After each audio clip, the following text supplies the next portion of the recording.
Ben, pois moi boa tarde, tanto as persoas que estabas aquí presencialmente, que xa nos acostumamos a distinguir entre presencialmente e non, e xa é unha cousa casi para celebrar en si mesma, e tamén as persoas que nos siguen a través do streaming do Consello da Cultura.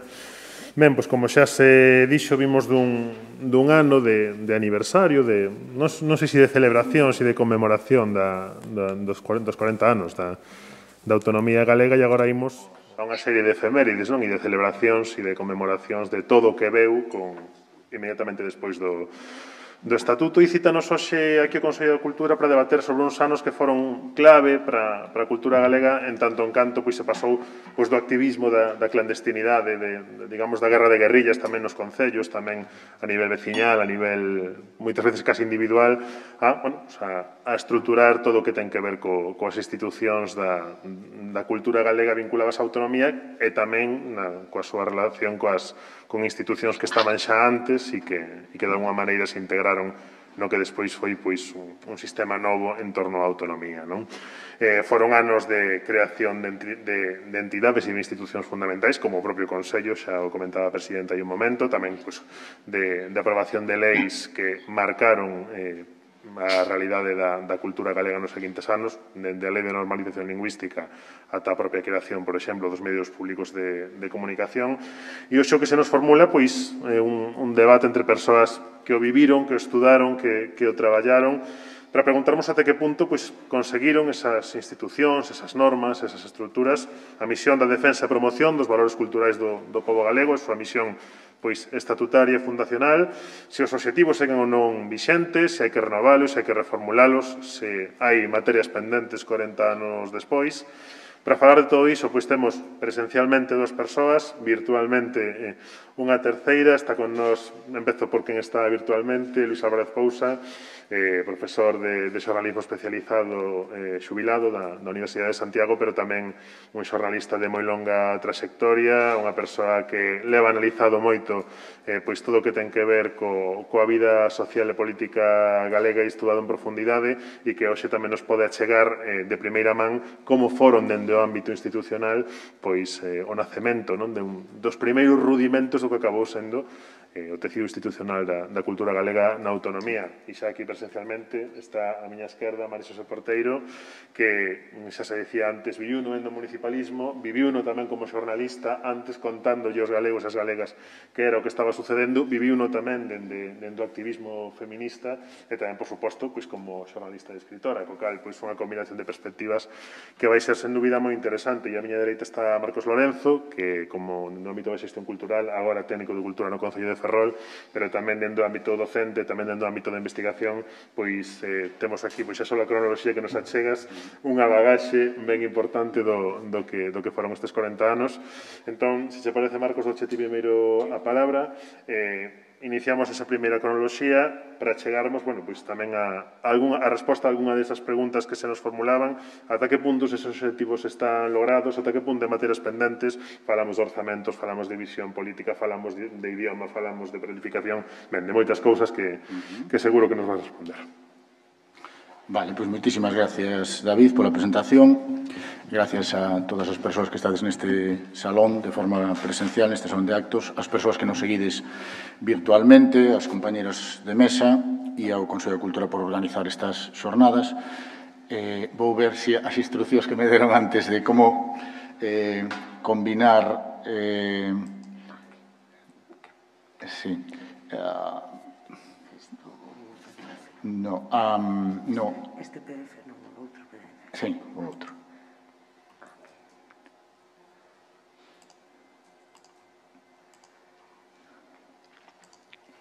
Exacto. Vale, vamos a dar para arriba rápidamente que... Vale.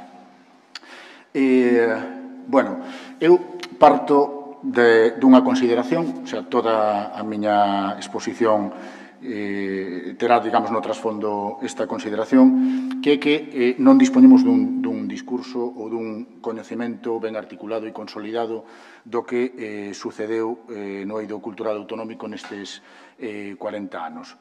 Quer dicir, noutras áreas de coñecemento pois se requerirían a publicación de numerosas monografías, teses de doutoramento, etcétera, etcétera, e a partir de aí se podería decantar un certo coñecemento divulgativo, non? Que xa, pero se necesita toda esa investigación base previa para poder afirmar, digamos, acumular probas e afirmar que determinadas cousas sucederon de determinada maneira, non?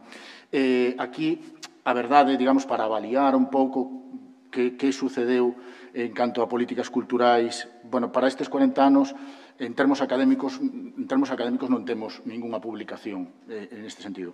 Si temos, para avaliar o que se fixo nos municipios, durante un momento determinado, digamos, nunha foto fixa determinada, temos dous estudios que se fixeron desde aquí, desde o Consello da Cultura Galega, que fixo, por unha parte, o noso lembrado Xan Bouzada e, por outra parte, Xesús Laje, que estará na seguinte mesa, non?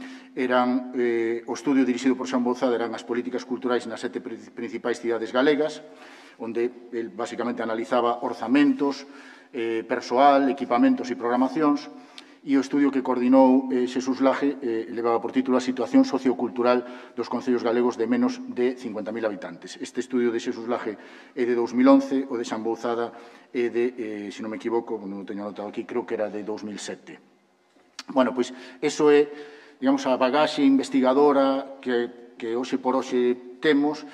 E, polo tanto, a mí me dá a impresión de que todavía non temos un coñecemento consolidado. Debemos dar os primeiros pasos para investigar esta cuestión, non? 40 anos de políticas culturais autonómicas.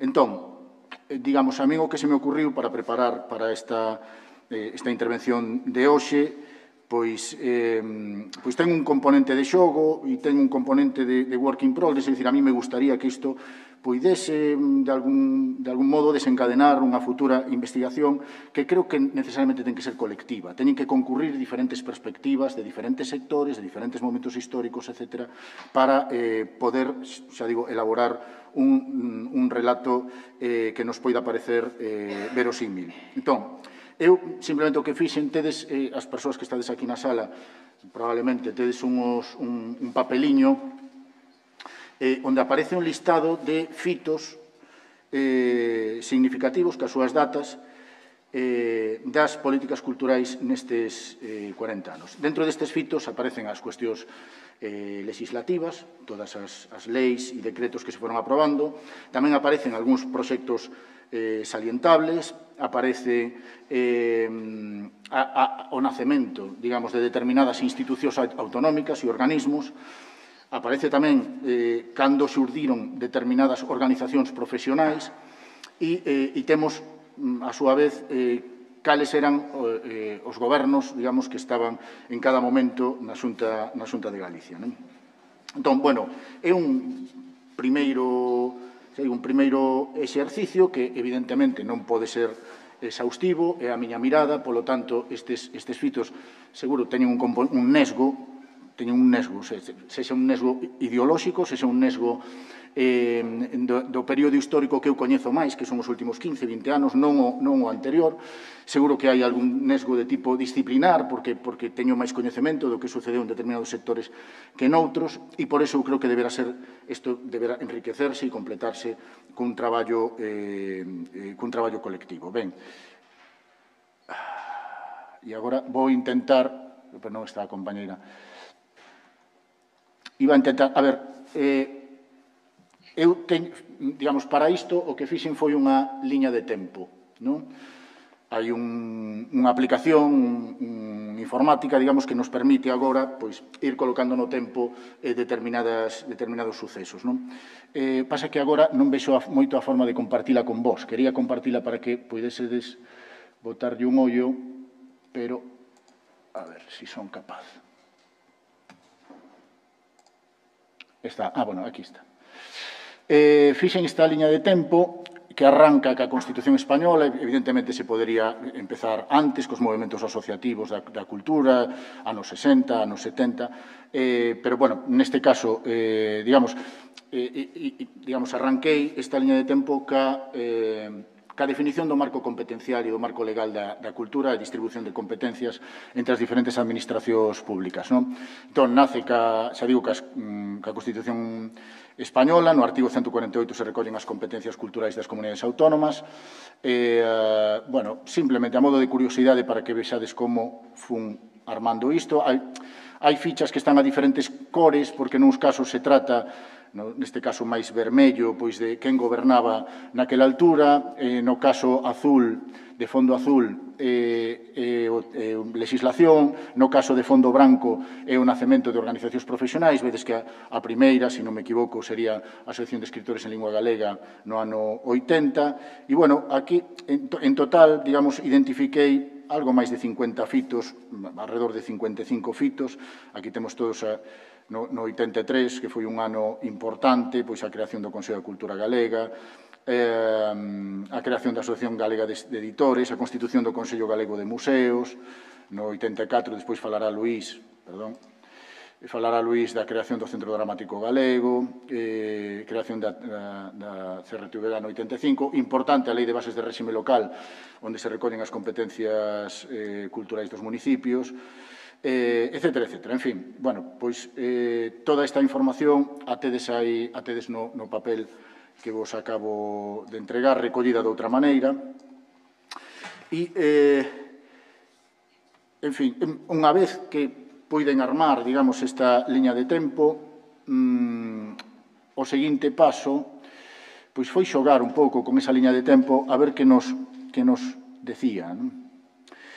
E nos decía algunhas cousas, que xa digo, é moi importante a selección de fitos, pero aquí temos os número de fitos históricos das políticas culturais da autonomía por anos. Entón, isto quizás nos podería servir para medir a intensidade legislativa ou a intensidade da iniciativa política a hora de lanzar proxectos significativos. E, se pode ver, aquí hai unhas cantas informacións que para min son moi interesantes. Ao principio de todo, digamos, no ano 83, acabo de mencionalo, temos catro fitos moi relevantes. Durante eses primeiros anos hai un primeiro impulso importante. No 89, comentarei agora, durante o goberno tripartito, o ano, digamos, onde parece que sucederon máis cousas. Despois se pode, en vermello, en azul están os gobernos de Alianza Popular ou do Partido Popular, e en vermello os que non foron de Alianza Popular, tripartito e bipartito. E se pode ver, dentro desta selección de fitos, a importancia do período do bipartito, con 11 fitos dos 50 e pico. Aquí se poden sacar unha serie de lecturas sobre cal foi o impulso dos diferentes gobernos, pero, quer dicir, a mí me serviu isto, perdón, estou vos mareando, me serviu tamén para ter unha primeira hipótese persoal miña, que podo compartir agora con vos, sobre unha posible etapificación, digamos, das políticas culturais neste período. Eu falaría dunha etapa cero, unha primeira que vai do 78 ao 83, pero que podría ir incluso ao 85 pola Lei de Bases de Réxime Local, que o que xa mencionaba de definición do marco legal e das competencias en cultura, das competencias autonómicas e das competencias municipais. Eu falaría dunha primeira etapa propiamente de elaboración de políticas culturais entre 1983 e o 96, que lle chamaría un período instituinte, no que se crearon diversos organismos e circuitos para a xestión cultural autonómica. Temos o Consello de Cultura Galega, Consello Galego de Museos, mencionamos agora, Centro Dramático Galego no 84, CRTVG no 85, IGAEN no 89, CEGAI no 89, Centro Superior Bibliotecario de Galicia no 89 tamén, o traspaso das competencias do Arquivo do Reino de Galicia á Xunta no 89 tamén no goberno tripartito, un evento, digamos, un proxecto singular e de tanta repercusión a día de hoxe como Xacobeo, nese novo enfoque máis orientado ao turismo, no 93, o CEGAC tamén nace no 93, a Rede Galega de Teatros e Auditorios nace no 96, e depois hai unha produción legislativa básica Poderíamos falar da Lei de Normalización Lingüística do 83, do Sistema Público de Museos no 86 ou a Lei de Patrimonio Cultural de Galicia no 95. Se pode concluir que durante este período o que houve foi máis, digamos, unha creación de organismos que produción legislativa. E eu salientaría especialmente o impulso que se deu ás políticas culturais durante o tripartito.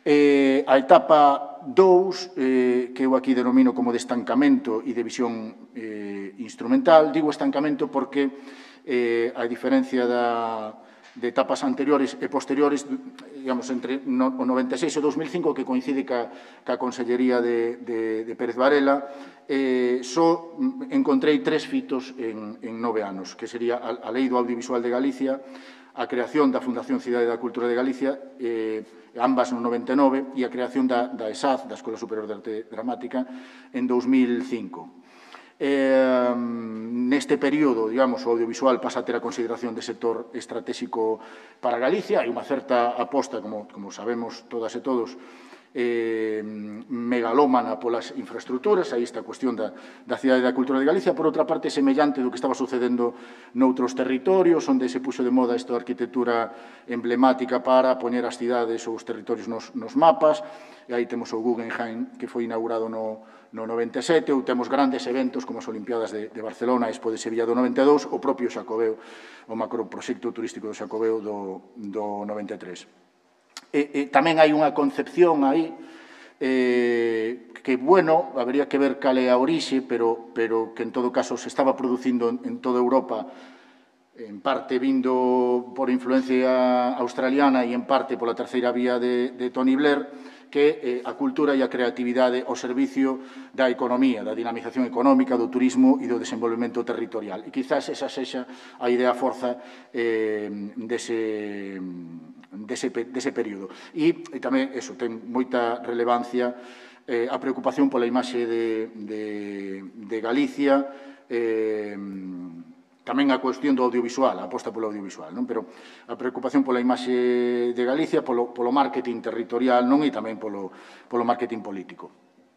Eu diría que a terceira etapa é o período do bipartito de Seu, unha etapa que eu caracterizaría polo que se ve polos propios fitos, non? Por un período de modernización das políticas e de reforzo da identidade. Aí hai un novo impulso á creación de organismos autonómicos e circuitos. Está o Centro Coreográfico Galego, a Rede Galega de Salas, Rede Galega de Música ao Vivo, o Culturgal como un evento singular moi relevante para a vertebración do sistema cultural galego, nomeadamente do ámbito profesional.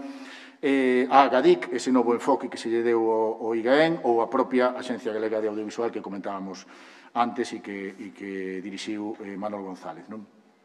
Despois, se detecta nova legislación sectorial ou unha clave de fomento da transparencia e da profesionalidade, como a Lei do Libro e da Lectura de Galicia, a Lei de Fundacións de Interese Galego, a Lei de Subvencións de Galicia. Eu creo que se ve... Si tuésemos tempo para analizar punto por punto na liña de tempo, creo que se podría desprender, digamos, esta lectura. Se nota unha intención de articular, de vertebrar un tecido cultural a escala galega, de favorecer, digamos, un ámbito empresarial rendible, non? Digamos, frente a determinadas dinámicas históricas, digamos, máis clientelares. Parece que se procura unha maior transparencia, unha maior profesionalidade.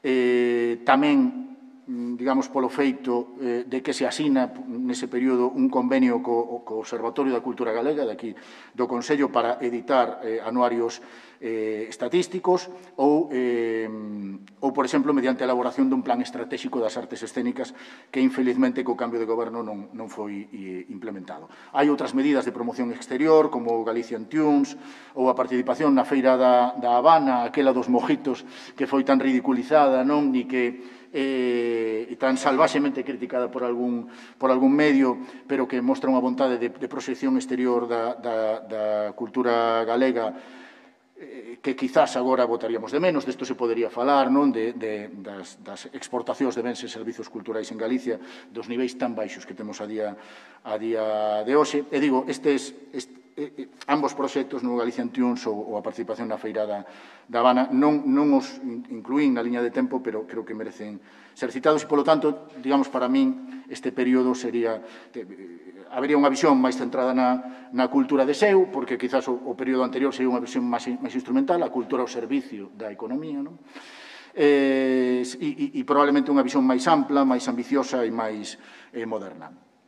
No último período, sería de 2009 a hoxe, o que se ve, digamos, analizando estes fitos, é que hai un número de fitos decrecente, que a intensidade, digamos, con certa intensidade inicial no período de Roberto Varela como conselleiro, de 2009 a 2012,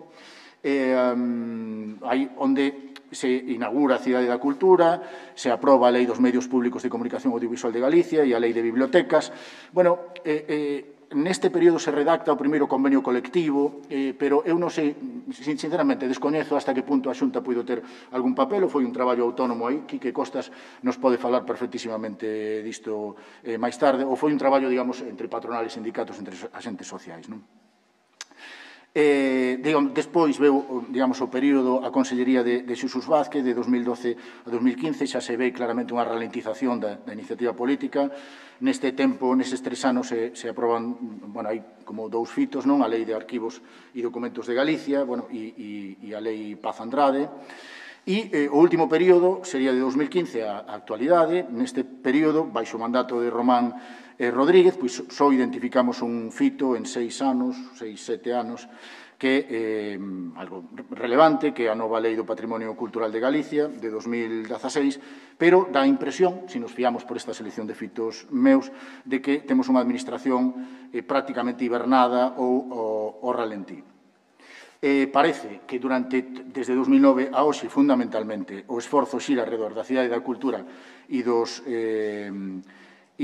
xacobeos, e, bueno, non me vou estender máis. Quizás tiña unha nota aquí de que non nos resulta doado durante estes últimos 12, 13 anos identificar unha liña política prioritaria e con continuidade. Que máis vos quería contar? Temos 2 preguntas, xa remato para que poida falar María Xosé.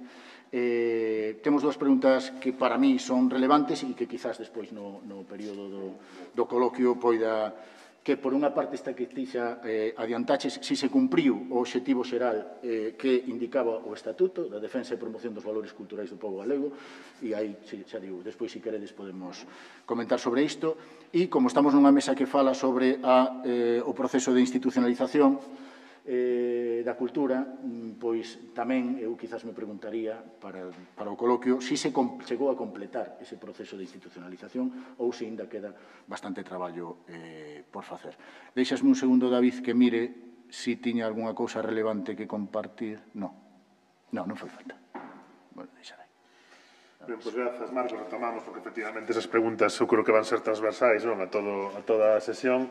Damos xa paso a María Xosé, como dicía, con unha doble perspectiva, por unha banda de testemunha e de xornalista que contou a xente que é o que estaba sucedendo nese nacemento da autonomía, e despois tamén unha perspectiva, evidentemente, dende a propia institución, dende o propio tecido institucional e tamén como a propia creadora cultural, digamos, unha tripla perspectiva moi interesante que nos podes achegar, e tamén formuloche as mesmas preguntas.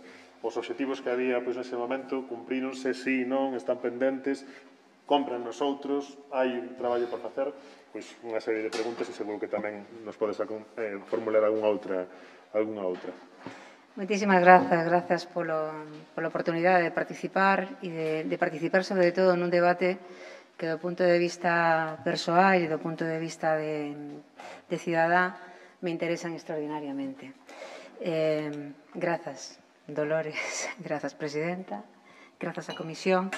E despois das moitísimas grazas, eu sei que veño aquí a falar como unha especie de dinosaurio, e o teño moi asumido. O que pasa é que este dinosaurio non está fosilizado nun museo, sino que, por algunha razón, sigue camiñando polas rúas. Entón, podo compartir con vos cousas que sí é certo que vivín e que probablemente a memoria deformante que é evidente que todas temos, pois seguramente distorsiona, pero tamén é fácil e doado contrastar esas impresións ou eses recordos coa documentación que existe e coa memoria de outras persoas que tamén estivemos para lá. E, bueno, é que temos que falar de 40 anos, non? Que son moitos anos, pero son case tantos como os 45 que transcorreran desde 1936, cando se admitira a trámite o Estatuto de Galicia, que tería instituído daquela autonomía, como se fora para Euskadi e Cataluña, ata 1981, que é cando se aprobou en democracia o actual Estatuto, non? Entón, facendo esta reflexión desde 2021, poderíamos falar dun período prolongado de 8 décadas e media nas que aconteceron feitos que nos trouxeron ata aquí, non? Digamos que o ano 1981 é prácticamente o ecuador dese período tan longo de tempo que podemos aínda ter, digo, contactos incluso vitais con persoas que foron protagonistas e mesmo dos máis anteriores. Bueno, a miña análise, contestando xa de entrada a pregunta que nos facía David, de obxectivos conseguidos ou non, advirto que van ser bastante positivas. As miñas conclusións van tentar ser positivas. Non exentas dunha ollada crítica cando considere preciso. Conste que para min é moito máis doado facer unha lectura crítica, no sentido de crítica, non tanto de analítica como de crítica, porque unha xornalista que se precie de selo ten que ter esa ollada, e porque en política me tocou case que sempre estar na oposición, co cal teño certo músculo de buscarlle as debilidades, as feblezas o contrario. En todo caso, aquí, como cidadá, insisto, sí que creo que hai unha lectura positiva, polo menos nun 50%. Vou avanzando, as que considero positivas. Digo negativas, empezo polo malo. Polo malo, as relacións entre quen fornece, quen media e quen recibe os bens e produtos culturais, arestora, non son os mellores.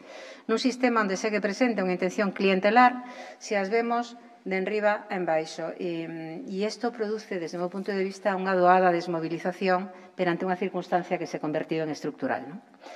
Outra negativa, hai factores exóxenos, as dinámicas culturais que inciden en plans estratégicos previos ou olladas de futuro con previsións abranguedoras sociolóxica e políticamente, inciden, digo, no declive de instalacións e equipamentos que precisaron de grandes investimentos, como esas circunstancias exóxenas, pois o avellentamento da poboación, a deficitaria conectividade entre a poboación que reside no interior tamén cos servizos máis febles ou inexistentes, onde a cultura nin está nin se agarda por ela. Outra, o binomio turismo-cultura, o fío do proxecto de Fraga de facer do Xacobeo un suceso de grande impacto económico, precisa, desde o meu punto de vista, dunha revisión, dunha planificación asisada na que se teña en conta a corrección dos impactos negativos que está a ter, que pode estar a ter, de feito ten, sobre a ecoloxía, sobre acceso á cidadanía residente aos servizos que paga vía impostos, a consideración de todo o patrimonio cultural e non só o religioso como ámbito de necesaria e especial protección. Outra, sigo nas negativas, logo hai algunhas positivas, prometo. No tempo transcorrido, sucederon situacións extraordinarias como a catástrofe ecolóxica e medioambiental e económica do Prestige ou a actual pandemia que incidiron tamén no decurso das políticas culturais.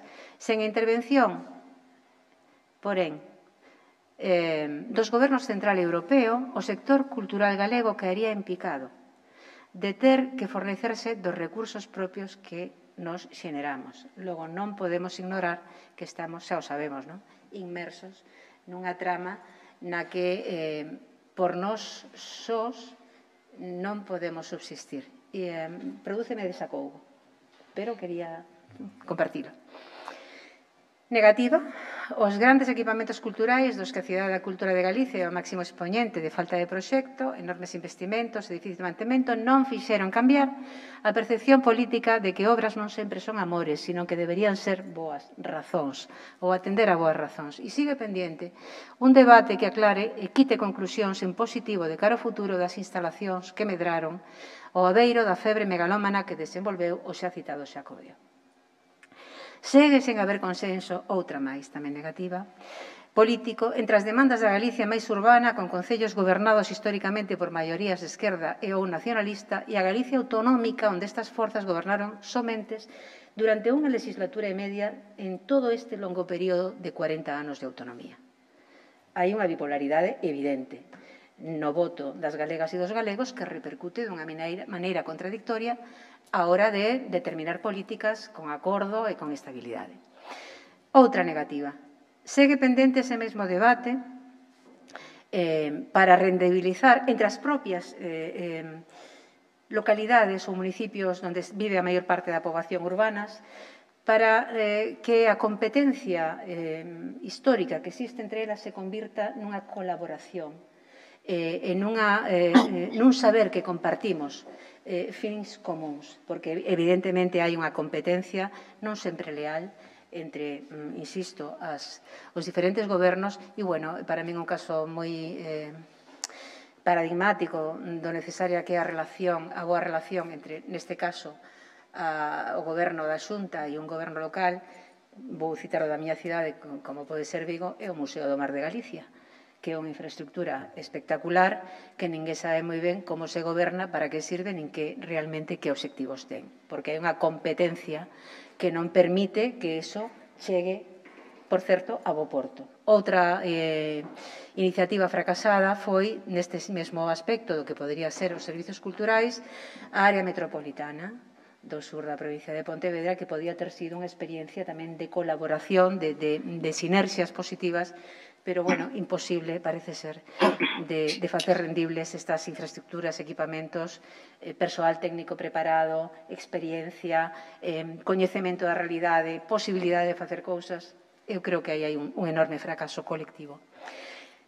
E a última que digo, negativa, que non se desenvolveu un sistema de mecenado consonte coas posibilidades que a nosa sociedade ofrece. O financiamento privado quedou desartellado coa desaparición das caixas de aforro, que actuaron durante décadas como soporte de actividades emerxidas desde a sociedade e desde a propia cidadanía. E cada vez máis, calquera iniciativa depende de subvencións públicas e iso está supeditado á cesión dunha parte da liberdade de quen promove. Algúnas positivas. A Galicia exterior tivo cada vez máis presente a certeza de que formaba parte das políticas culturais non só das xuntas, senón de deputacións, nomeadamente a da Coruña, que financiou o Museo de Emigración Galega, por citar un exemplo, en Argentina, e a de Pontevedra, máis recentemente a de Ourense, que se está volcando moito agora. Si ben é certo que as diputacións estiveron moi pendientes da Galicia exterior mentras votaban nas municipais, pero iso dá para outra reflexión. Hai neste momento todo un caldo de cultivo de novas xeracións de netas e netos, de bisnetas e bisnetos, en países receptores da nosa emigración interesadas en crear e en compartir e en consumir e en disfrutar de contidos culturais, na lingüística, na música, na literatura, que se senten parte dun país que non as ten correctamente identificado como propias. Outra positiva, o máis alentable para min deste período, e con isto respondo á pregunta de David, foi a consolidación de institucións básicas para un sistema cultural de nós propio. O Instituto da Lingua, as 3 universidades, o fortalamento da Real Academia Galega e, moi nomeadamente, esta mesma casa como órgano asesor e consultivo en materia de cultura con rango estatutario. Mais tamén eu poño en valor unha lei de galeguidade que permite fixar a atención das políticas públicas nas colectividades galegas que residen alén da terra para as que a cultura, xunto coa sanidade, foron cruciais en democracia, dentro e fora. Outra positiva, parece, para min, é importantísima a fixación do galego como lingua propia, entre outras cousas, e non menor, pola consolidación dunha economía da cultura de nós, que aporta xa o 3% do PIB galego, e tanto emprego, por máis que sexa moi inestable, como a industria de automoción. Estou falando de datos do noso observatorio que están contrastados e divulgados, non? Evidentemente, temos unha industria cultural asentada, nomeadamente no sector editorial e audiovisual, mas tamén con incidencia notable na música, no teatro, no deseño e na execución de produtos e producións culturais, a traducción, os mercados e feiras culturais ou o cuidado de patrimonio. Todo é mellorable, pero iso está. Outro avance evidente para min, outra conclusión positiva, tamén se abordou aquí, é o asociacionismo profesional que se foi consolidando e que eu creo que ten expectativas de medrar, que exerce unha interlocución responsable e rigorosa entre os diferentes subsectores da cultura, podería facer máis aínda, sería moi de desexar, pero tamén actúa frente ás administracións claramente cada vez con máis autoridade, como se viu a raíz da crise do COVID. Outra positiva. Neste tempo, Galicia acadou unha proxección externa e exterior, que non son necesariamente o mesmo, moi importante neste período, coa lingua como vehículo, mesmo frente á presión histórica do castelán e a cada vez maior do inglés, nos eidos dos produtos de consumo masivo. Evidentemente, tamén tivo moito a ver, ou creo que o tivo, a expansión dos lectorados de galego nas universidades de outros estados e tamén a canle exterior da Radio e Televisión Galega. É así. É dicir, outra cousa é que falemos dos contidos, da calidad dos contidos, pero que a posibilidade de que desde Argentina ou desde México ou desde calquera outro país que teña acordo con nos se poida haber programación de Galicia e en galego é un fito histórico. Por iso habería que exixir cada vez máis calidade e máis acerto na programación, pero isto para min é así.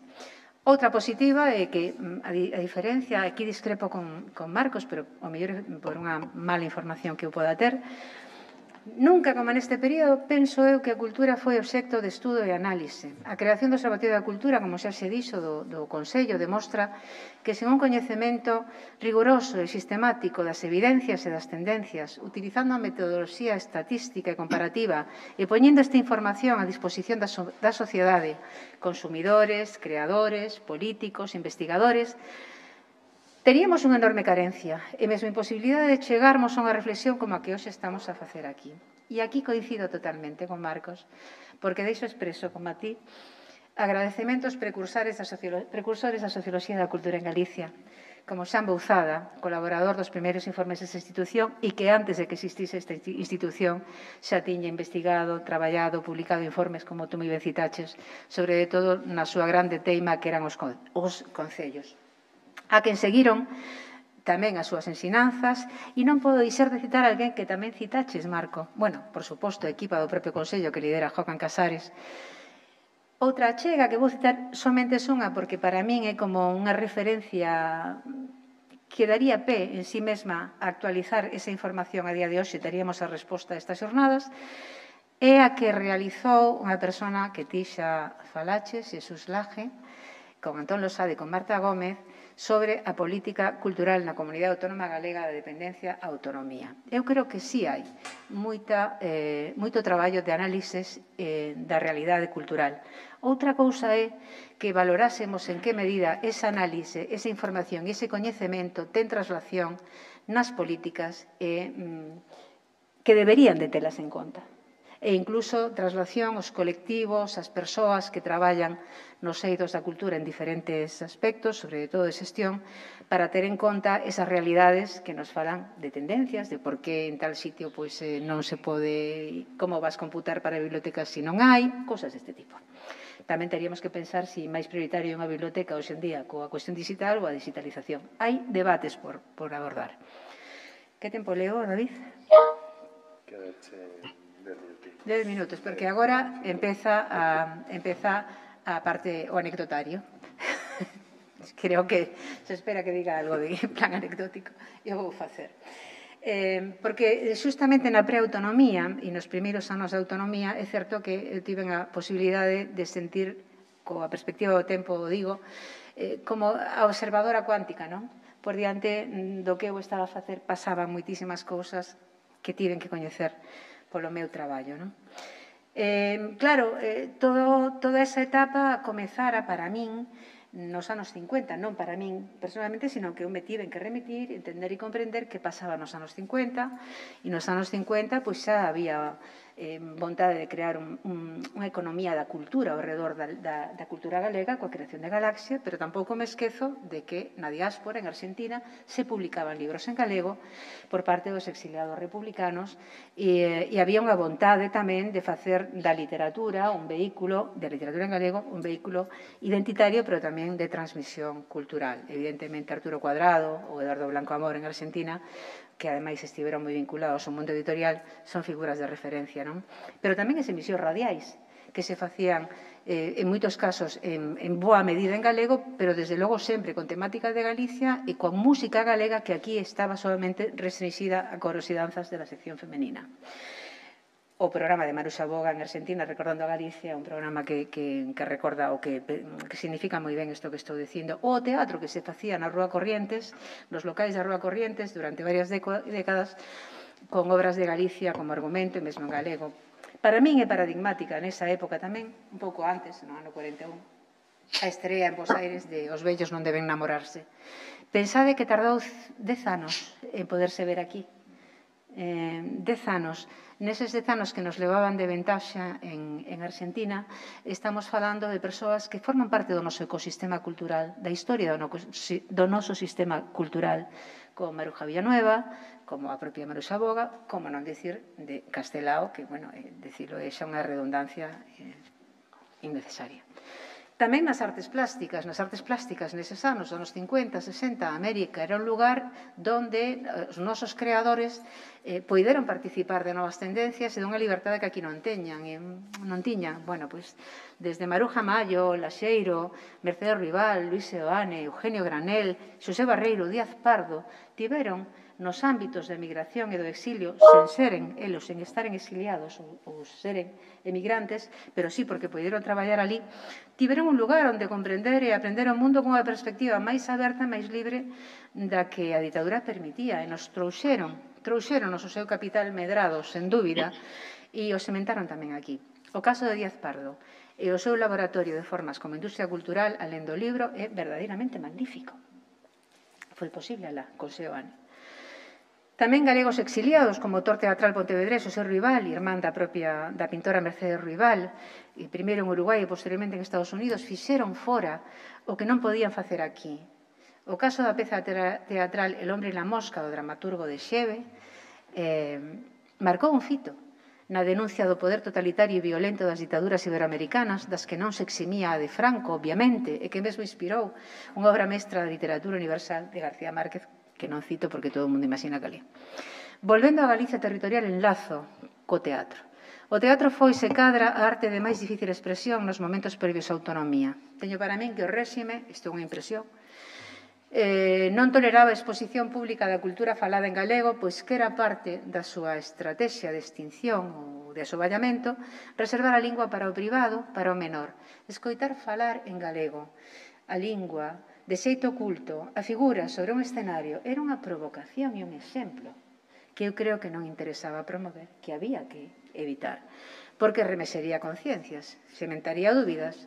De feito, decía, a estrea da mesma obra de Castelao, pois tardou aquí non 10, 20 anos. Foi en 1961. E aproveito para lembrar a desaparecida Pilar Pereira, unha figura a vindicar, por certo, do noso teatro. Bueno, as históricas xornadas de teatro independente a finais dos anos 70 que organizara por 2 anos consecutivos o Perpetuo Teatro Xoven, que sei que van ser, bueno, que desto se falará cando se aborde o teatro, coa colaboración da Caixa de Aforros Municipal de Vigo, en cuxa organización tive unha oportunidade de participar, estamos no anecdotario, por ser parte deste esperpento, pois abren o ciclo dun novo teatro galego que participa da procura dun teatro independente que precisaba de novos textos en galego e de actores e actrices decididos a apostar polo galego como lingua, por materia humana de aquí, se renunciar a traer a grandes profesionais para a autoformación, como fixemos con José Estrigach en Esperpento a finais dos anos 70.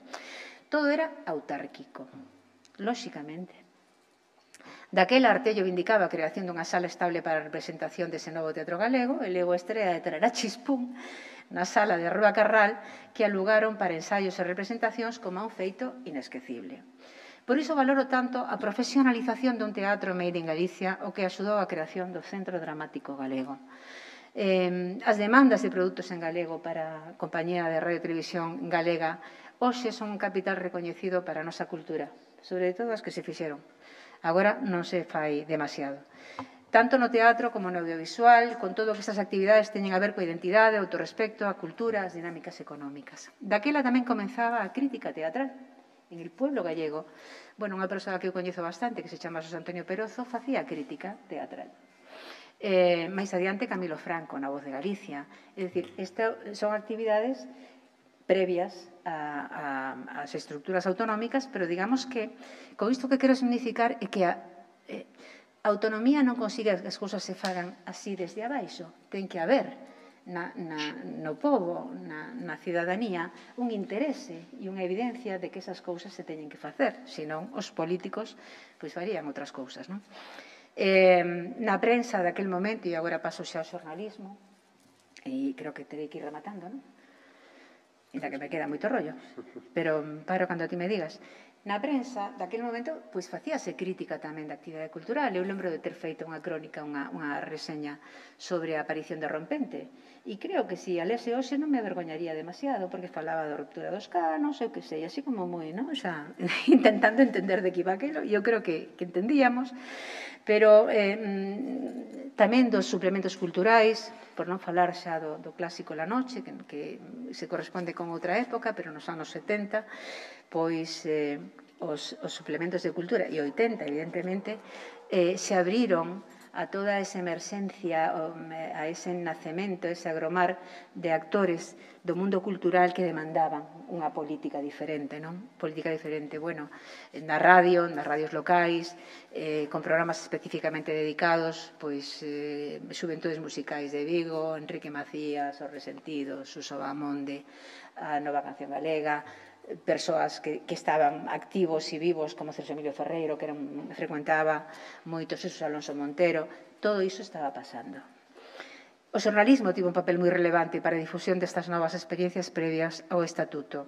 A cidadanía quería verse reflectida e apoiaba estas cousas. E eu penso que este foi un paso previo para que as novas políticas tivesen en conta unha realidade preexistente. O caso da nosa terra e teima son aínda merecentes de estudo para avaliar a importancia que tivo para a conformación das exigencias culturais de Galicia en galego, desde Galicia para Galicia. Bueno, o Faro das Letras que dirixía Fernández del Riego, o que dirixiu no seu día Conqueiro, que logo volverei se me dá tempo, os suplementos culturais que dirixiu no seu día Luís. Hola, Luís, como estás? Luís Álvarez Pousa. Bueno, a lei autonomía normalizou e deu pé ao crecemento de inquedanzas que non naceron da nada, que estaban nas preocupacións das xeracións de mozas e mozos dos anos 70, dispostos a mudar o statu quo e dar un chimpo desde as xeracións que resistiron durante a ditadura para tomar as rendas. Nos 80, debo salientar a importancia dun xornal español, El País, que contou entre os seus correspondentes con Manolo Rivas na Coruña, Ansel Vence en Santiago, Ernesto Pombo en Lugo, Antonio Vallejo en Ourense e eu mesma en Pontevedra. Galicia ocupou daquela moitas primeiras planas dun xornal que se amosaba aberto a comprender e divulgar o feito diferencial da sociedade e da cultura galegas. Tamén hai que lembrar que aquilo foron outros tempos. De todo o anterior non pode quedar a marxe desta reflexión, porque para que fose un análise precisaría de elementos cuantitativos que deixo para mellores cabezas que a miña, o agromar dunha cidadanía que se sabía con dereito e podía, debía demandar produtos, bens e servicios culturais. Non abonda para min falar de público ou públicos, pois que a cultura é un servicio e un dereito cidadá, mas non cabe dúbida de que nunha sociedade de consumo e de grande impacto dos mass media para fixar tendencias e xerar comportamentos é importante pensar nesta forma de participar no ecosistema cultural. A cuestión dos públicos é pouco doada de abordar, pois que a liña divisoria entre opcións en galego ou non en galego faise cada vez máis difusa, falo de agora, de xa. De feito, boto en falla esta clave a hora de facer investigación sobre a materia cultural galega, pero iso daría para outra xornada, querida Dolores. Tampouco quixera deixar de citar a importancia da proximidade e das relacións con Portugal, porque a nosa historia cultural, sobre de todo na segunda metade do século XX, primeiro cuarto do XXI, tivo moita importancia. Se dá tempo, me reservo unha anécdota para despois sobre este tema que ten a ver co peligro de falar galego en relación con Portugal. A música, queridos, foi importantísima. A música foi moi importante. A música entendida xa tamén do punto de vista industrial.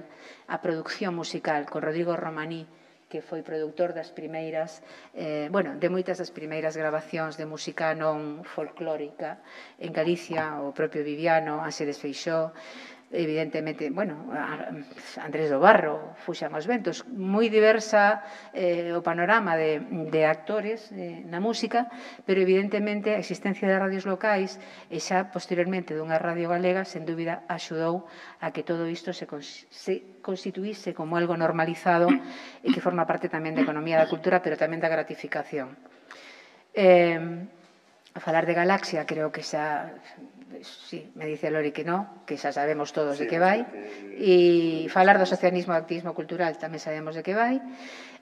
Simplemente vos direi que foi moi importante para min a aprobación dos topónimos da Coruña e Ourense no Congreso dos Deputados, logo de ser aprobados no Parlamento Galego no ano 95-96, e como estamos de anecdotario e eu tive que defendelo xunto con Pilar García Negro e Fernando Sáenz, que dicilo aquí, lóxicamente. A min, sinceramente, me parece que estamos a tempo de deseñar as 4 próximas datas con a mesma ilusión coas que participábamos naquel tempo fundacional de autonomía galega como axentes dinamizadores da cultura do noso país. E a min, personalmente, cumpriume poder chegar a ver isto que semellaba un soño. O día que en Radio Popular dábamos conta do pleno constituinte do primeiro Parlamento galego. Lembro a emoción de Víctor Freixanes, de Juan Fierro, de José Andrés Hermida, ou eu mesma, sabedores de que estábamos a informar na nosa emisora, que xa en galego e desde facía tempo o facía, dunha xornada histórica que para min non foi en van. Pois moitas grazas, María Xosé. E temos conectado a Luís Álvarez Pousa, que se María Xosé nos falaba dende o xornalismo e dende a vivencia tamén institucional, pois tamén Luís nos pode chegar esas dúas perspectivas, como non fai falta explicar pois a súa longuísima trayectoria profesional como profesor e tamén como xornalista, tamén el estivo no ámbito institucional pois nese momento nacente no que unhas institucións pois que estaban facendo e facéndose non simultaneamente pois comezaron a tecer o tecido institucional da cultura galega. Entón, Luís, non sei se nos escoitas, trasládoche precisamente pois as reflexións que foron saindo na mesa non nesta primeira sesión sobre a importancia, bueno, ti viviches de primeira man como director xeral de Cultura nun período daqueles primeiros anos da autonomía, a creación de institucións pois tan relevantes como pode ser o propio Centro Dramático Galego, do que xa se falou,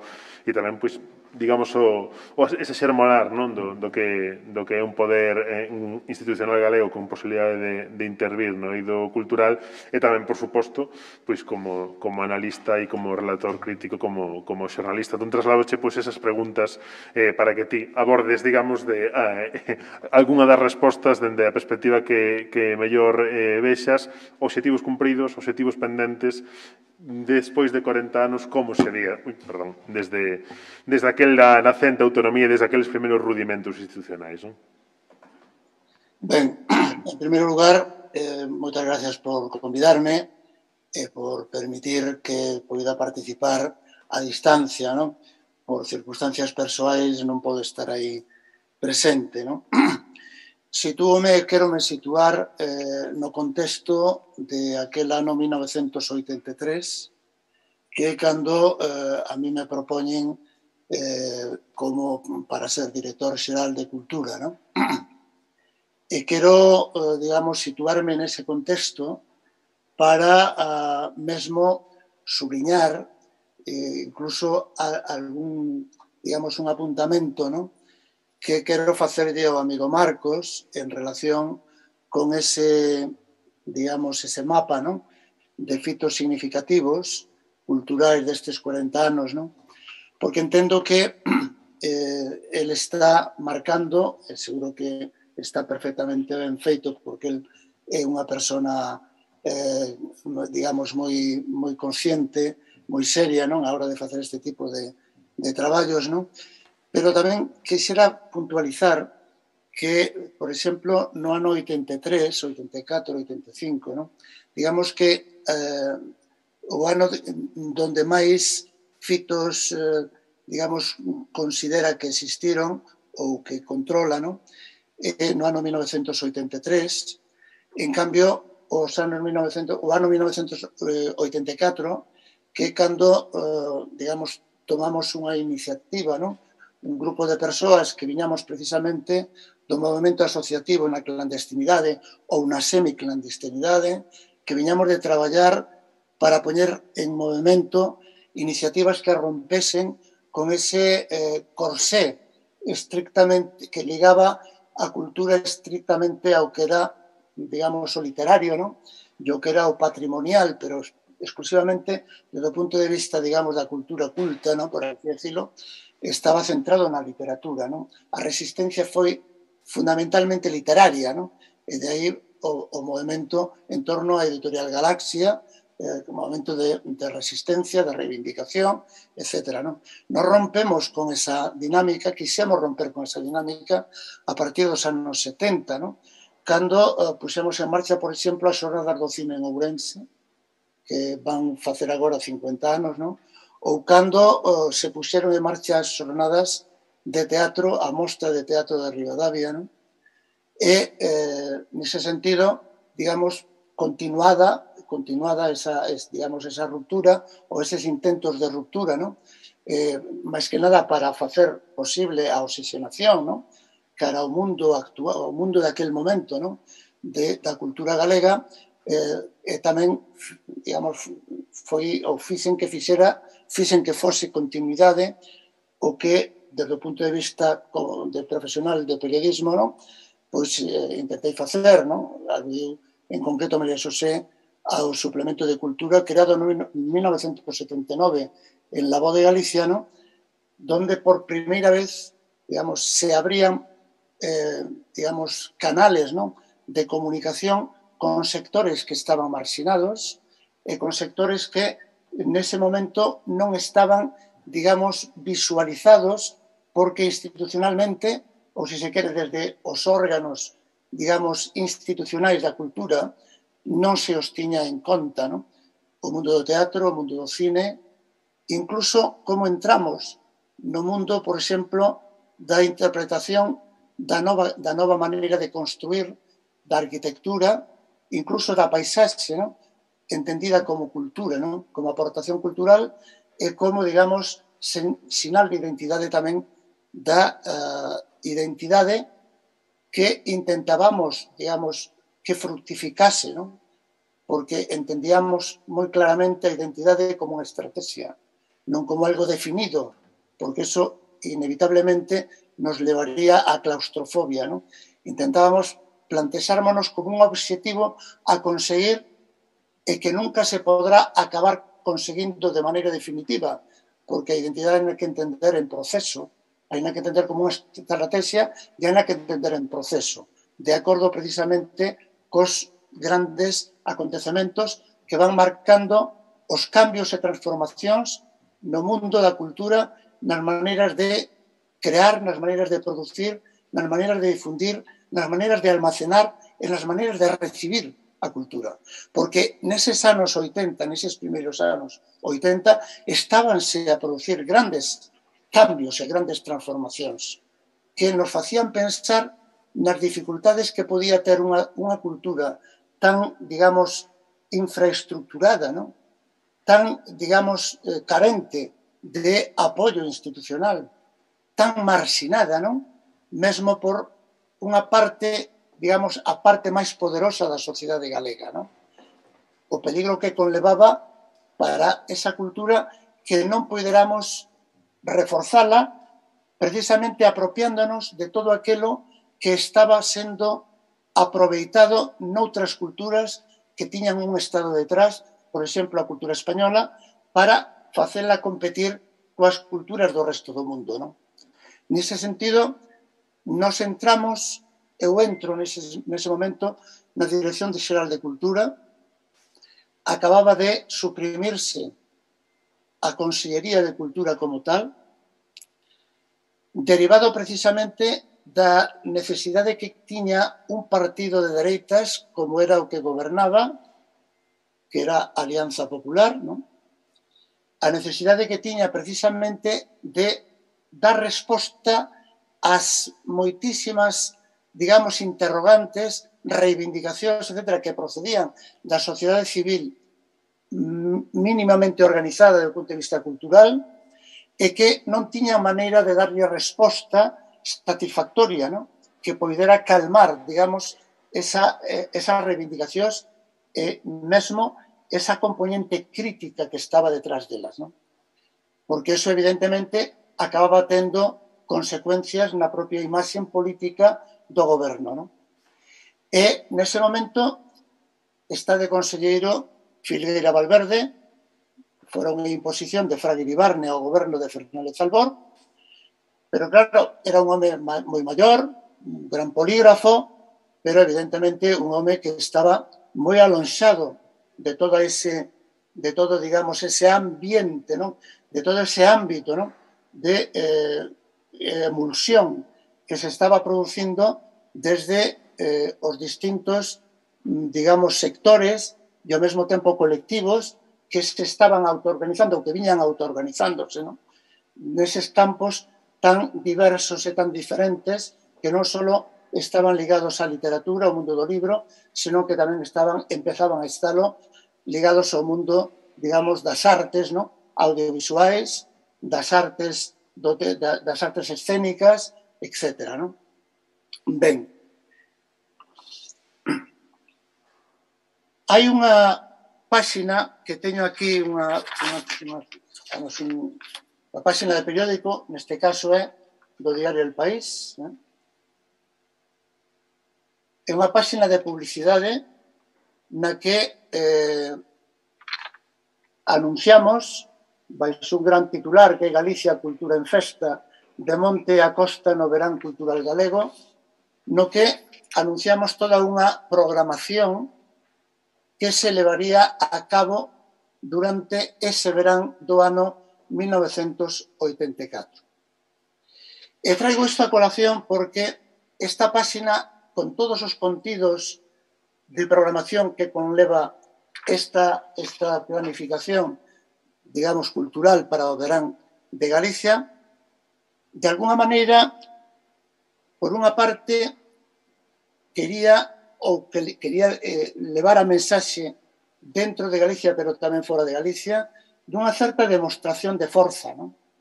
Digamos, de potencial creativo e democratizador, porque necesitábamos facer creer nas posibilidades que tiña a cultura galega de poder competir con outras culturas, ¿no? Na medida en que asumise unha serie de riscos, pero ao mesmo tempo unha serie de componentes, ¿no? Que evidentemente estarían ligadas á coparticipación democrática de todos e cada un dos sectores que culturalmente viñeron asentando a idea de que existía unha cultura galega e de que había unha lingua que a sostiña ou que era a súa base fundamental, ¿no? Por lo tanto, digamos, era unha especie de demostración de forza, ¿no? En segundo lugar, unha especie de símbolo, ¿no? Simbolizaba o que estaba centrando un modelo de política cultural que diseñamos e estructuramos por primeira vez, sen ter detrás ningún tipo, digamos, de mostrario, ¿no?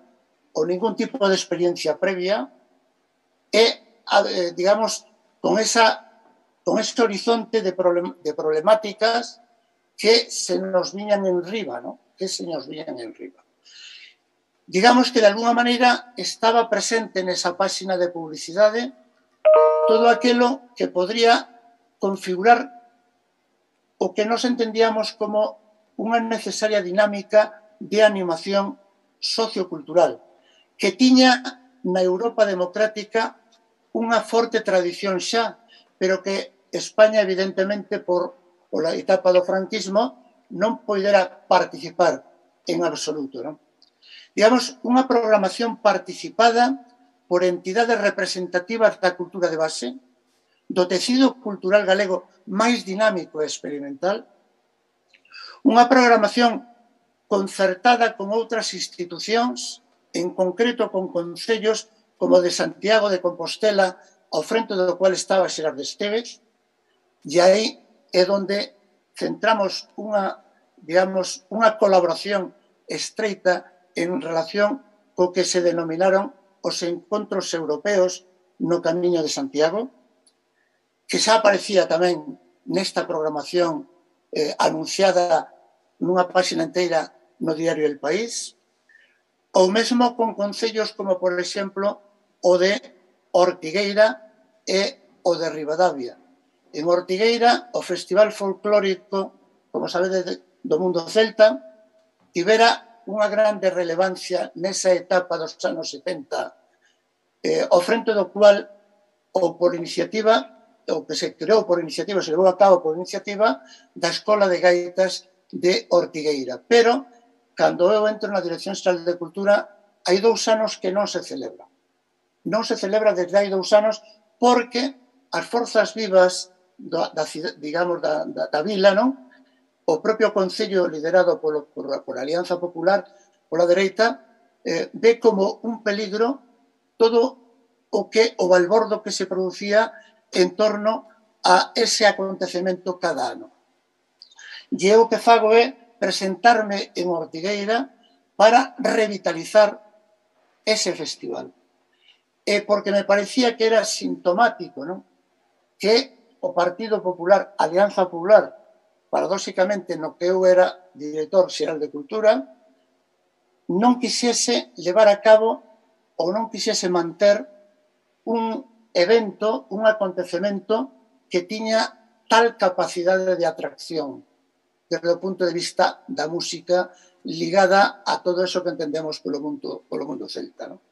Presenteime un día en Ortigueira, convoquei ao alcalde e ao concejal de Cultura e dixenlles hai que revitalizar isto, pero ímolo facer dunha maneira ordenada, non? Vou-vos a demostrar, este ano ímolo montarnos, ímolo organizar desde a Dirección Xeral de Cultura e vou-vos demostrar como se fan as cousas ben, como hai seguridade, como hai, digamos, servicios que son necesarios para que non se desmadre nada, non? E como realmente podemos, digamos, proxectar cara ao mundo, non? Eso que entendemos por canción do mundo celta, a partir precisamente da presencia dos grandes grupos que hai dese carácter en Europa. Non? E, efectivamente, entrou tamén nesta programación a primeira representación, a primeira montaxe do Centro Dramático Galego, porque en 6 meses conseguimos que toda a profesión teatral entrase nun debate aberto a respecto da necesidade de profesionalizar mínimamente o teatro galego. E esa profesionalización non podía levarse a cabo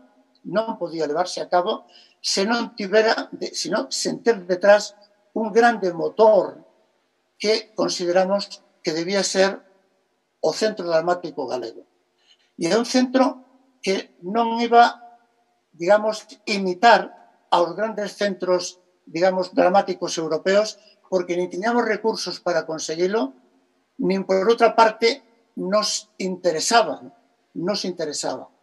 Non era para crear unha compañía que fose, digamos, que acabasen sendo actores e actrices, digamos, ao servizo de ese centro e, por lo tanto, rompendo ese centro a dinámica dos grupos e das compañías privadas que eran as que estaban soportando precisamente todo o que era dinámica teatral no país. ¿No? E o que fixemos foi precisamente un centro dramático que congregaba en torno ás grandes producións, nese ano en concreto dúas grandes montaxes, non? E 3 grandes coproducións con compañías privadas. En esas montaxes participaban os grupos que xa existían, as compañías privadas. Non? Digamos que foi un modelo que logo intentaron imitar noutras comunidades autónomas. Non? Pois ben, o Centro Dramático Galego estaba presente tamén nesta programación de verán. Pero é que, ademais, estaba tamén outras iniciativas que, digamos, tiñan unha componente de aposta, non? Unha componente de desafío, non? De desafío. Nos tiñamos moi claro que, aparte de todo aquilo que tiña que ver coa animación sociocultural, e que, de alguna maneira, debíamos vivir, por lo tanto, de todo o que eso viña sendo xa unha realidade en distintos lugares de Europa, especialmente en Francia, non? Na Francia de Jacques Lang, non? Cando Jacques Lang era o ministro de Cultura, non?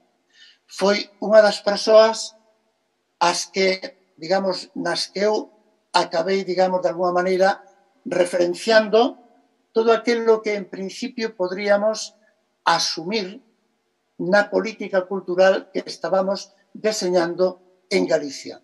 Por certo, tendo ao meu lado a Xan Bousada, sociólogo da cultura ao que vostede referido nas anteriores intervencións, non? Porque eu entendía que había que planificar, que había que diseñar, estruturar e planificar unha programación, non?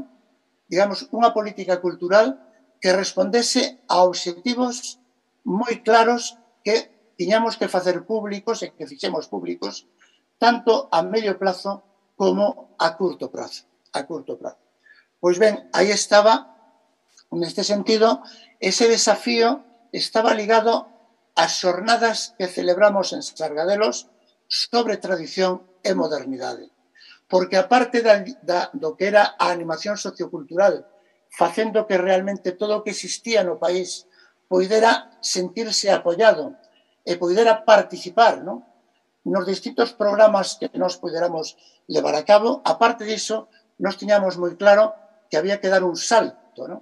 Cualitativo para facer que a cultura da resistencia entrase na cultura da normalidade. En ese sentido, rompemos lanzas por facer posible unha intercomunicación entre a tradición cultural e a modernización e a contemporaneización da cultura que estaba precisamente ligada a esas señas de identidade marcadas na tradición cultural. En esas xornadas de Sargadelos non só estaban presentes todos aqueles que tiñan capacidade para facer propostas, para debatir, digamos, desde o punto de vista de Galicia, da realidade galega, da realidade cultural galega, da realidade sociopolítica de Galicia. Non, trouxemos tamén aos grandes pensadores europeos.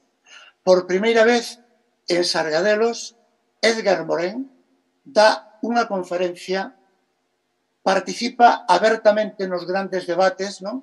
A respecto da necesidade que teñen culturas como a nosa de vincular, de interconectar a tradición coa modernidade.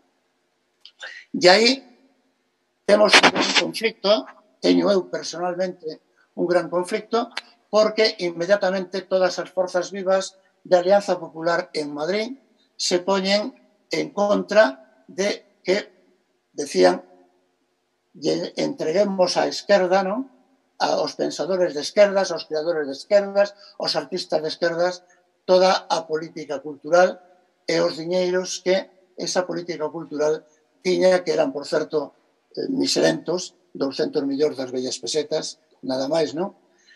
E pedindo, por lo tanto, contas ao señor Fraga Iribarne, presidente da Alianza Popular en Madrid, contas que ten que ir dar a Madrid expresamente o vicepresidente da Xunta, Barreiro Rivas, na medida en que fora quen se comprometera comigo, fora quen me ofrecera o cargo, non? Pois ben, nesa mesma programación hai tamén unha aposta clara por facer posible a participación, a presencia e a visibilidade, non? Das grandes correntes artísticas que hai nese momento no mundo, non? Nesa grande exposición que chamamos Imaxes dos 80 en Galicia, aí aparecen os grandes pintores, os grandes escultores, digamos, que están nese momento na punta, digamos, do iceberg, non? Das novidades, dos movimentos, das linguaxes novas, dos experimentos, etc. Non? E facemos porque realmente se confronten cos nosos artistas plásticos, cos nosos escultores, cos nosos pintores.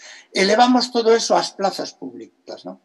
As esculturas ás plazas públicas, para facer que realmente aquilo que se deu en chamar democracia cultural ou poidera ser real, non?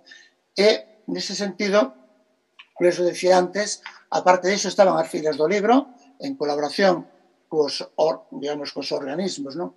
Esas se estaban organizando, é certo que nos facilitando por primeira vez a construción de casetas para que poideran realmente ser auténticas feiras, non? Que poderan visibilizar ben os produtos do libro, etc. Non? Por lo tanto, digamos que, neste sentido, partín precisamente desa páxina de publicidade, porque de alguna maneira condensaba as tendencias, non? As ideas, as iniciativas e, sobre todo, a filosofía coa que encaramos por primeira vez en Galicia unha política cultural diseñada, estruturada en función das súas necesidades e das necesidades de todos e todas as que compuñan ese, digamos, ese mapa, non? Persoas que compuñan ese mapa de realidade cultural, non? Ben, creo que nese momento, casi o vou a deixar así, pero creo que nese momento é cando realmente xurde unha necesidade imperiosa de poder facer posible que todo ese caudal cultural poida, digamos, abrirse a canales, non? Que permitan chegar aos públicos, non? Que permitan chegar aos receptores e que permitan chegar fundamentalmente á cidadanía, non? E que esa cidadanía se vexa ao mesmo tempo, digamos, conectada, pero ao mesmo tempo provocada, non? Para participar activamente, non?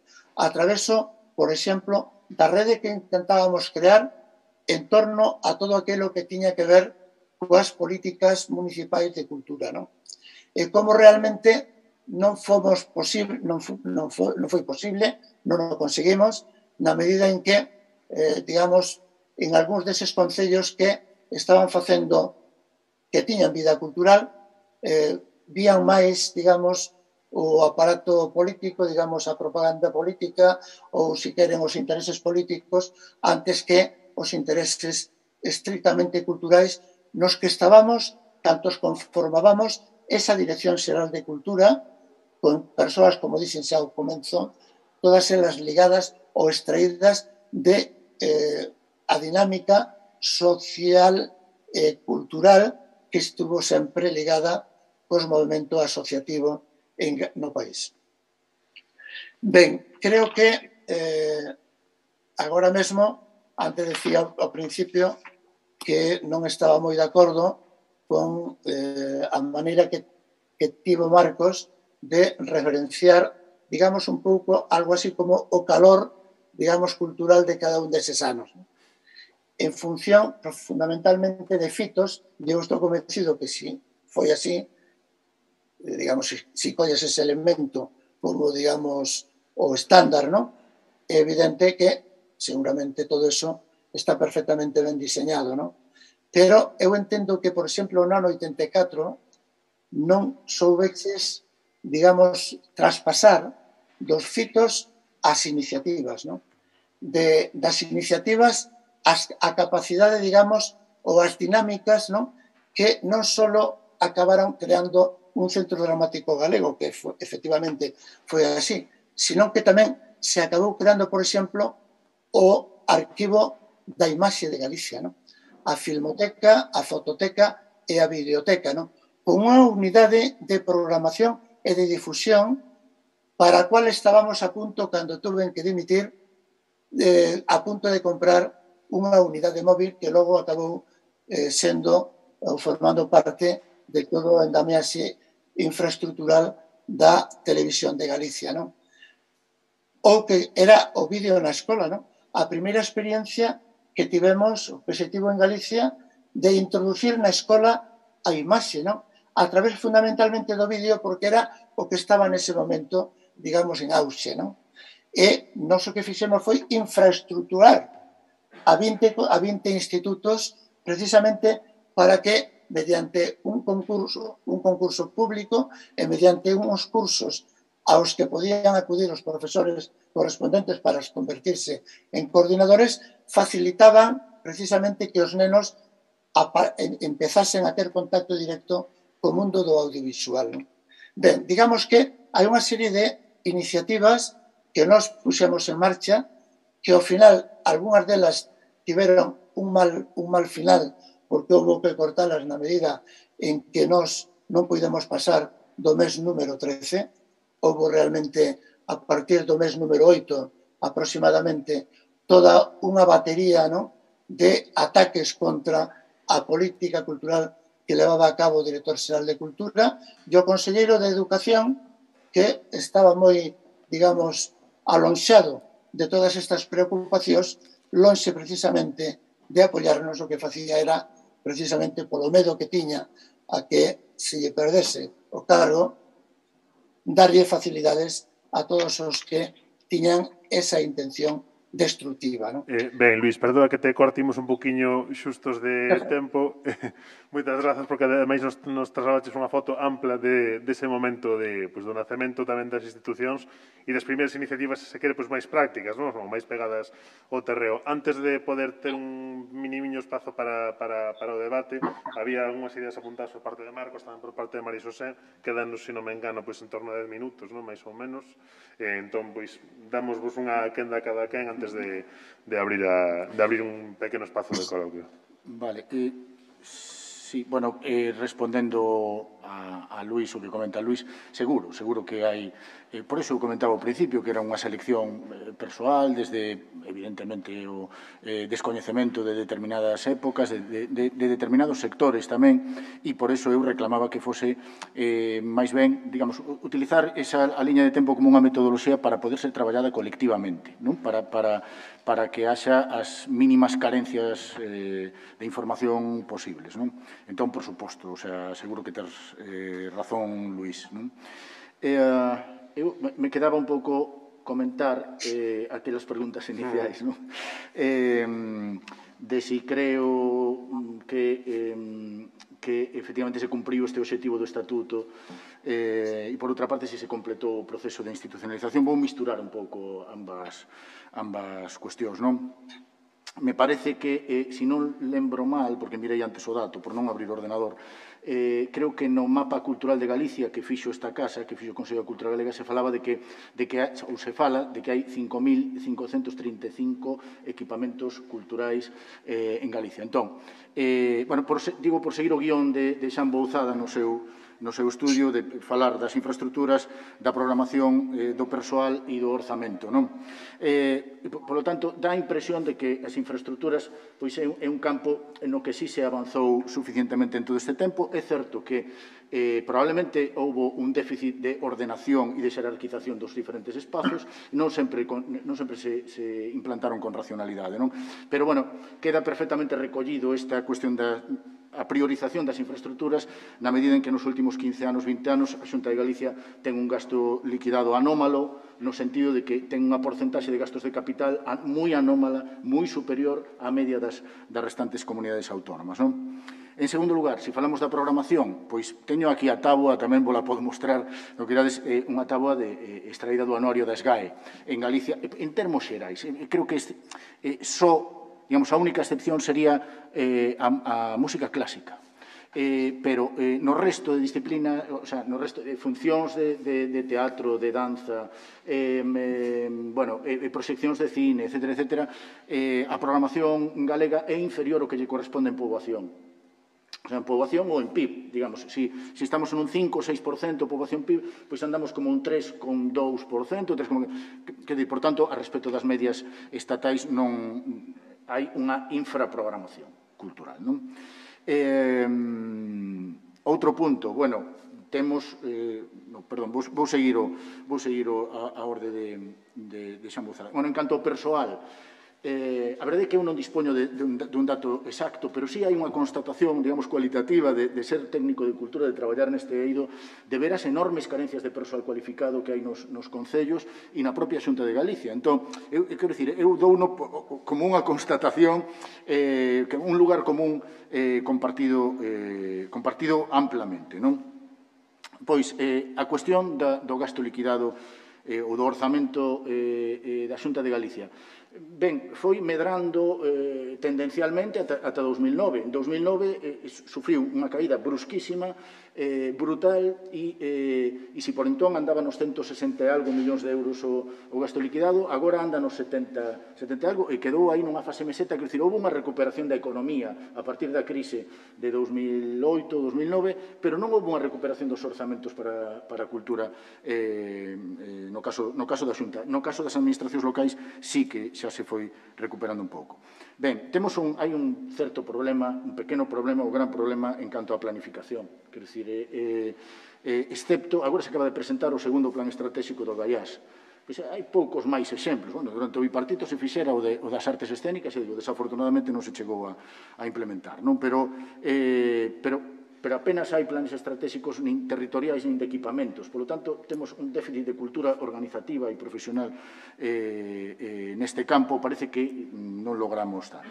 Os consumos culturais en Galicia son máis baixos que a media estatal e, claro, se dentro dos consumos culturais onde está metido ir a ver la última de Torrente, El brazo tonto da lei, ou David Bisbal, ou comprar el disco de Bisbal, e está metidas as Tanxugueiras tamén, está metida ler a Pedro Feixóo ou a tal, claro, aí habería que discernir, efectivamente, que entendemos polos valores culturais do pobo galego, non? O sea, ou que empreguen a lingua, ou que se baseen en algunha manifestación, en algún risco que digamos que facilmente enraizable, recoñecible como algo propio noso, ou non, ou como trazar esa fronteira. Pero, en todo caso, en conxunto, de forma agregada, os consumos culturais son máis baixos que na media estatal.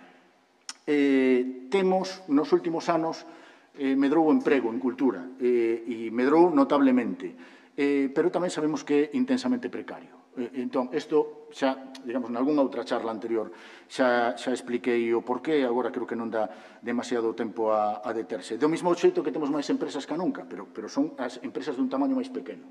O sea, está acentuándose a atomización empresarial. Polo demais, que podo engadir? Pois igual, digamos, se a nosa catedral de catedrais digamos, a manifestación máis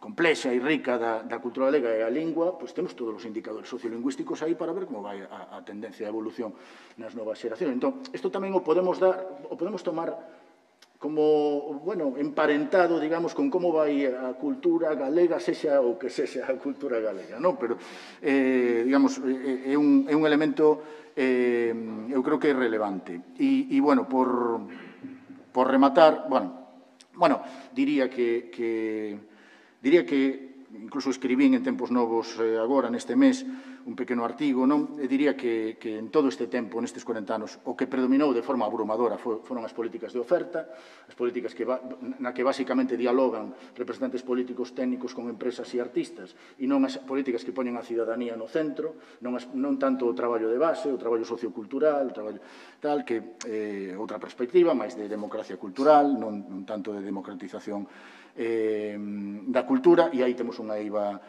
moi grande. Eu sí creo, María Xosé, que temos un déficit de investigación.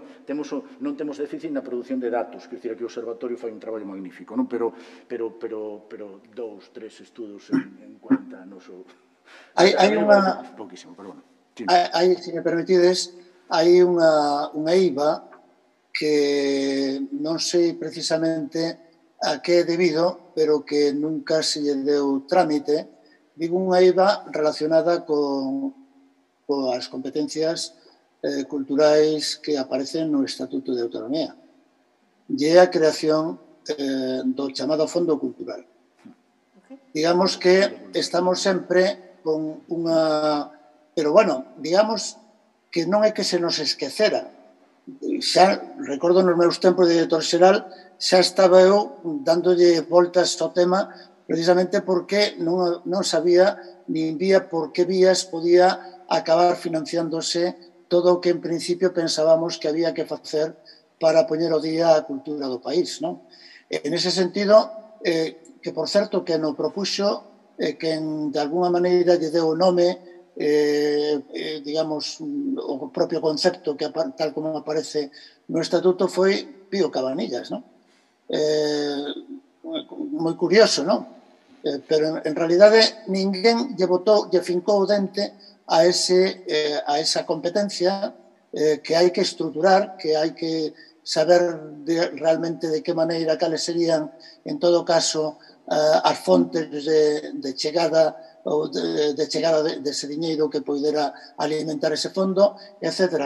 Sempre se falou daquela, nos incluso levamos ao Parlamento unha lei que era a chamada lei do 1%, que obligaba a que calquera obra pública tivera que dispoñer do 1% do seu orzamento para a cultura. Nese sentido, pensábamos que esa podía ser unha das grandes fontes para cubrir ese fondo cultural. Pero, en todo caso, nin desde os gobernos, nin desde a oposición, se plantexou nunca en serio desenvolver esa capacidade do noso estatuto. Xa case para dar paso ao coloquio, dicía María Xosé, que casi pasamos directamente. A verdade é que falastes agora, apuntáronse en dúas ocasións dos orzamentos. A mí viña á cabeza un dato que publicábamos hai pouco en Praza.gal, e creo que é moi significativo, que por segundo ano consecutivo na historia da autonomía o orzamento de turismo supera o orzamento de cultura. E creo que tamén, bueno, é un sinal dos tempos. E xa sin máis, digamos, alargar o tempo que é escaso, damos paso a un pequeno espazo de debate, de intercambio, de coloquio. Se hai algunha palabra que Xavier, se nada xa por aí.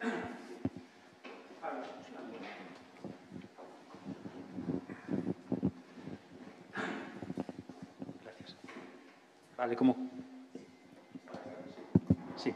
como penso que en realidade vamos mal de tempo, intentarei ser o máis sintético posible, porque quería facer un par de comentarios. Bueno, para abanizar moi rapidamente a todas as persoas que interviñestes na mesa, realmente moi suxestivas as intervencións e suscítanse un montón de temas.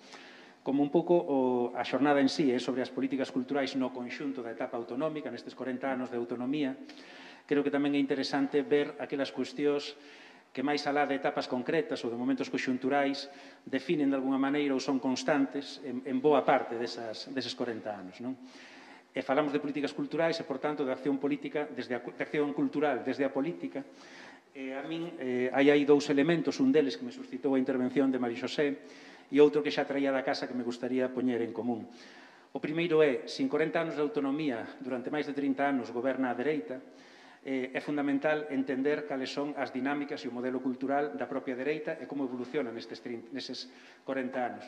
Por lo tanto, primeira suxestión, creo que hai que facer un artigo, unha investigación, un análise da autonomía, da cultura e das tres dereitas. E digo tres dereitas porque unha cousa é a dereita inicial da época que lle tocou vivir a Luís Álvarez Pousa, a dereita de Albor, de Rosón, de Figueira Valverde, de Carlos Mella, de Xosé Luís Barreiro, etc., que creo que é unha dereita que podíamos denominar do pacto, porque toca vivir un momento histórico no que necesita unha certa legitimación para empezar a construir a autonomía, cando moito dese mundo viña do réxime anterior, non todo, pero unha parte sí, e de alguma maneira hai que xestionar unha certa legitimidade para a nova época a través dun certo acordo co galeguismo histórico e para poñer en marcha, digamos, as institucións nacentes da autonomía. Entón, creo que esa primeira etapa, que dura seguramente todos os 80 ata a chegada de Fraga, é unha etapa que eu percibo desde hoxe, das análise que fago, unha etapa bastante aberta, onde, a pesar, digamos, das dificultades que estaba explicando Luís Álvarez Pousa, digamos, o marco autonómico estaba por construir e, por tanto, esa certa apertura ou certa ventá de oportunidade existía. Creo que unha segunda parte é a etapa Fraga, é dicir, a chegada de Fraga pecha ese primeiro ciclo e aí comeza o que Marcos, estou de acordo coa súa caracterización cando decía unha fase de instrumentalización. Aí hai outro modelo de política cultural, o modelo do Xacobeo, o modelo dos grandes eventos, da cultura e espectáculo, claramente abre unha segunda etapa, claramente. E hai unha terceira dereita tamén, que é a actual na que estamos. A dereita do 2009 en diante, a dereita de Feijóo, é unha dereita que chega ao poder cuestionando eses consensos existentes previamente, desde o lingüístico hasta tamén o cultural. Xa non necesita, a nova dereita non necesita esa legitimidade, ese pacto, ese acordo, digamos, do ámbito da cultura co ámbito político. E, por tanto, é unha acción cultural moito máis desacomplexada, e con uns marcos políticos e teóricos diferentes. Non? E, por tanto, creo que ese esquema determina en boa medida o tipo de políticas que se fan en cada unha das épocas. Digamos, dereita do pacto, dereita da instrumentalización e dereita do desmantelamento, porque creo que fundamentalmente do 2009 en diante o que hai paseniñamente, ás veces máis visible, outras veces menos, un certo proceso progresivo de desmantelamento, non? Parello da lingua, como decía Marcos. E outra cuestión, e remato. Comentaba antes Mari Xosé, e é certo, e creo que é moi interesante, esa cuestión de como conviviu a nivel galego, digamos, un poder autonómico casi sempre en mans da dereita, con poderes urbanos nas cidades, que no caso de algunhas cidades moi relevantes, como Santiago ou A Coruña, maioritariamente non estivo a dereita. Non?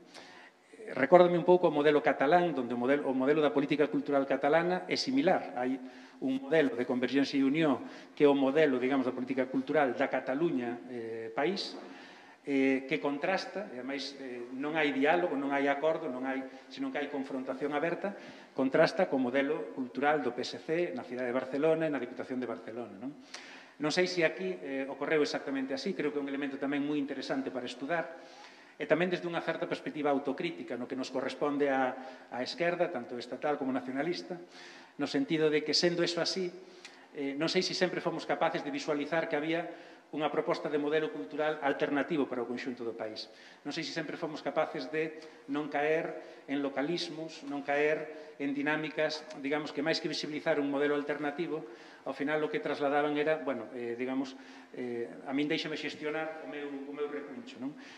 Non quero abrir polémicas, además está aquí en Mercedes, a quen aprecio moitísimo, e a concelleira, unha magnífica concelleira de Cultura en Santiago, e evidentemente non tiña responsabilidade daquelas, pero non sei hasta que punto é normal que teñamos un país con 3 aeroportos, 2 orquestras, unha filarmonía en Santiago, unha sinfónica na Coruña, en fin, e hai toda unha serie de explicacións que poden explicar, vaya redundancia, que eso sexa así. As leis, a producción de leis. Eu creo que raramente o problema da política cultural en Galiza foi a existencia de máis ou menos leis. A produción legislativa creo que, en xeral, foi bastante relevante. O problema non é tanto que existan leis, senón que se desenvolvan esas leis. E o problema é que a día de hoxe temos moitas leis que están absolutamente casi por desenvolver na súa totalidade. E iso é un problema, porque realmente o marco legislativo para actuar a día de hoxe xa existe para facer moito máis do que se está facendo. Moitas gracias. Pois penso que non hai tempo xa para moito máis que dar paso á seguinte sesión. Moitas grazas, Mari Xosé, moitas grazas, Marcos, moitas grazas, Luís, e moitas grazas a todas e a todos vos.